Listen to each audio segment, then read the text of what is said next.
America మాజీ అధ్యక్షుడు Jimmy Carter కన్నుమూశారు. 100 ఏళ్ల వయసున్న కార్టర్ వృద్ధాప్య సమస్యలతో జార్జియా రాష్ట్రం ప్లెయిన్స్ నగరంలోని ఆయన నివాసంలో ఆదివారం తుదిశ్వాస విడిచారు.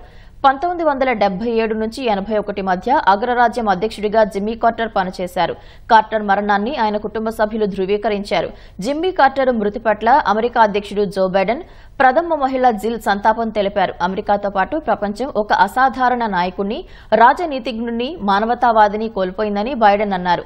అమెరికాలో వ్యాధుల నిర్మూలన, శాంతి స్థాపన, పౌర మానవ హక్కుల అభివృద్ధి, స్వేచ్ఛాయుత ఎన్నికలు తదితర అంశాల్లో అధ్యక్షుడిగా జిమ్మీ కార్టర్ తనదైన ముద్ర వేశారని బైడెన్ గుర్తు చేశారు. జిమ్మీ మృతి పట్ల అమెరికా కాబోయే అధ్యక్షుడు ట్రంప్ సంతాపం ప్రకటించారు. అధికారిక అంత్యక్రియలకు ఏర్పాట్లు చేస్తున్నట్లు శ్వేతసౌధం వెల్లడించింది.